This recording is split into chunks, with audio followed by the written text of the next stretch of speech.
Hey there, how are you guys? So I thought that I would make a different kind of video today. I just feel like this is something that needs to be talked about. It just needs to be. So this video is going to be called Why Exclusives Are Important. Because they are. They are important. And some people don't seem to realize that. They are important and that they define the gaming industry. And like they define history in gaming.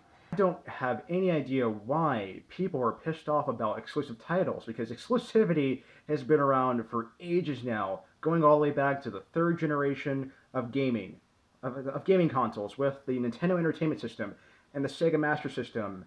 You know, like for example, if you wanted to play Super Mario Brothers or The Legend of Zelda back in the late 80s, back in like 87, something like that, you had to buy a Nintendo Entertainment System. You couldn't play The Legend of Zelda or Super Mario Brothers 1, 2, and 3 on the Sega Master System. It wasn't going to happen. You had to make your decision. Which one has the better library of games? Yes, same thing goes for the fourth generation with the Super Nintendo Entertainment System and the Sega Genesis. Like, if you wanted to play games like Super Mario World, Donkey Kong Country 1, 2, and 3, you had to buy a Super Nintendo Entertainment System. If you were a person that wanted to play games like Sonic the Hedgehog 1, 2, and 3, and Streets of Rage, you had to buy a Sega Genesis. I don't get why people are pissed off about this now, because exclusivity has been around for ages. You know, so it should be no different now than it was back then. It should be no different now. And people just need to realize that these companies, Sony, Nintendo, and Microsoft, they're not forcing you to buy anything. They're just giving you reasons to have their hardware. Some people, not everybody, but some people, they're missing the whole point of exclusivity. Like exclusive titles, they were meant to bring new players that has never owned this specific platform in their life ever before. Like this is going to give new players a chance to try out a new piece of technology. It's giving them a big opportunity to try out something new and fresh, like a different controller, a different operating system. You know, like stuff like that is what I just don't understand why people are pissed off about. Like, what's wrong with trying something new? Like, what's wrong with trying a new piece of technology? Like, what's wrong with what is wrong with trying a new device? Nothing. I see no harm in that. I really do not. Look, I understand that people seem to feel that way, that these companies are forcing you to buy another piece of hardware when that's not the case. Some people I see in the comment section on certain YouTube videos that talks about this subject, they seem to think that third-party games sell better than first-party, which to some extent is true. You're not wrong about that, but at the same time, if that was always the case, then Uncharted 4 shouldn't have sold as well as it did. Games like Horizon Zero Dawn shouldn't have sold as well as it did. Games like Bloodborne shouldn't have sold as well as it did. Like, you get my point? Obviously, there's still a market for exclusive titles, obviously. People are still buying PS4s for Bloodborne. You know, like this game right here. I'm going to pull it out right now. People are still buying a PS4 for Bloodborne. People are still buying a PS4 for games like Uncharted 4. People are still buying a PS4 to play Kingdom Hearts 1.5 and 2.5, as well as 2.8. So clearly, there is still a market out there for exclusive titles. Period. Whether you like them or not, until there's one specific platform, until there's only one platform on the market, as long as there's more than one platform on the market, first-party studios are going to continue popping out exclusive titles because that's how they make their money. Like, it's business. You have to understand that. It's a business, you know? Like, if these first-party studios were to put their game on every platform, they wouldn't make as much money. People just don't understand that. I'm going to tell you guys this right now. I do not have an Xbox One. I do not own one yet. But I do have interest in buying one. Because when I first heard about Sunset Overdrive, I was never pissed off that the game was only coming out for Xbox One, that it was exclusive, that it had exclusivity to Xbox One.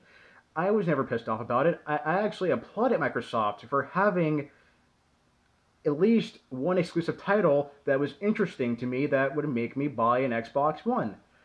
Like, if I found out that I can buy games like Middle-earth Shadow of Mordor on PS4, which I'm holding right now, then why would I buy an Xbox One? Like, it's not a reason for me to get an Xbox One if I can play it on my PS4. Like, exclusives bring you to that different piece of hardware. They bring you to that specific platform. It brings new players like me to the Xbox platform, even though I really do like Xbox. You see what I'm saying? Companies like Sony, Microsoft, Nintendo, they're not forcing us to buy their hardware. They're giving us reasons to buy it. It's a different philosophy than it is forcing you to buy it. You're giving me a reason to have you rather than you forcing me to buy you. Make sense? So for you guys that are pissed off at exclusivity, saying that, well, I'm never going to buy a PlayStation 4. I'll, you know, like, I don't want a PS4. I'll probably never buy a PS4. It's too expensive. Yeah, that may be the case now, but eventually the console will get cheaper. The PlayStation 4 will get cheaper. The PS3 did. The PlayStation, the PlayStation 3 did. The PlayStation 2 did. The PlayStation 1 did. The original Xbox did. The GameCube did. Like, consoles go down in price. You guys need to understand that 5 to 10 years from now, when you see PS4s in a Goodwill, you will finally be able to afford it, and the option will exist to you finally. The library of games will exist to you now. See, you don't understand that these consoles go on sale all the time. Every holiday season, they drop in price. All the time. So there's family members that you can go to. Like, if you can't afford one, if you don't have a job or anything, you can't afford, like, so if you can't afford a current generation console, if you don't have enough money for it, there's always family members you can go to. Like, I mean, you have your parents, you have your grandparents, you have your brothers, you have your sisters, your older brothers, you have your uncles, you have, like, your aunts, like, you have birthdays, you have Christmases, I mean, there's all these other options. There's all these ways to get more platforms. Like, people just don't seem to look more into this than usual. People just don't seem to look more into this. Like, people just need to do research and look at the library for each console and figure out which one suits you the best. It's not hard to do. You go on Amazon, you go on eBay, and see which one has the better library of games. It's just that simple. It's not hard. I mean, the internet is huge now. Like you can get a PS1, you can get a PS2 for less than $20. Like, that is way cheaper than buying a brand new video game. It is way lower than the price of a brand new PlayStation 4 game, of a brand new Xbox One game, of a brand new Nintendo Switch game. like people just don't realize that these consoles will get cheaper. Like, you can get a PS1 for next to nothing. You can get a PlayStation Original for like less than $15 now. You can get games like a Crash Bandicoot 1, 2, and Crash Bandicoot Warped for maybe the library of games will be like a little bit on the expensive side, but regardless, you can get a PS1 for very, very cheap now because they're so worthless now, and like, people just don't want PS1s anymore because they can play PS1 titles on their PS2 or PS3, or they can just buy like digital versions of PS1 games on their PS3 or something. So it's not an issue really. Like, people just don't seem to look too much into these things and like to jump ship and say, oh, exclusives are terrible. Like they're very anti-consumer. They suck. Like, exclusives suck. I hate exclusivity. I wish it dies. Which that's not going to happen, whether you like them or not. Exclusives are here to stay. They're not going to go anywhere unless there's only one console on the market, which is never going to happen. So you can buy a PlayStation 1, PlayStation 2, PlayStation 3, and have all these libraries of games. Like it'll be awesome for you. You can do the same thing with PS4. When that eventually drops in price at some point and it's no longer in production anymore, you can get like PlayStation 4s for less than $100 at some point. Like people just don't look into the future of these consoles because these will get cheaper. I'm like, I don't understand. I don't get it. I really don't get it. Okay, look, I understand the frustration that people might have about exclusive titles. You know, you have to buy another piece of hardware to enjoy this one game. But you have to think outside the box and realize that Sony, Microsoft, and Nintendo aren't forcing you to do anything. They're just giving you reasons to own their device. That's all it is, guys. That is it. So I'm not making this video to down you guys for thinking that exclusives are just bad and they're not good for the industry, which they are. So don't sit there and tell me that PC gamers don't game on consoles, because they do. There's a lot of evidence towards that. Yeah, I understand that it may not be a majority of PC gamers gaming on PC, but there are some PC gamers out there that do support consoles. I mean, a perfect example of that. There's this one YouTube channel, okay, and there's probably other YouTube channels as well that have PC gamers, making videos. Okay, so just hear me out here. Yeah, so there's this YouTube channel called Review Tech USA, and his name is Richard. Okay, and he is a PC elitist. He is a hardcore PC gamer. That is that is pretty much his preferred platform to game on. But he also owns a PlayStation 4, an Xbox One, a Wii U, and a Nintendo Switch. So clearly, PC gamers do game on consoles. So for the person that said that PC gamers don't game on consoles, really? Yes, I mean to some extent that is true, but some PC gamers do game on PC. And that's a fact. Okay, there's also this one person that said that that first-party games don't sell as well as third-party games do, which to some extent is true, yet again. But that's not always the case. Not always the case at all.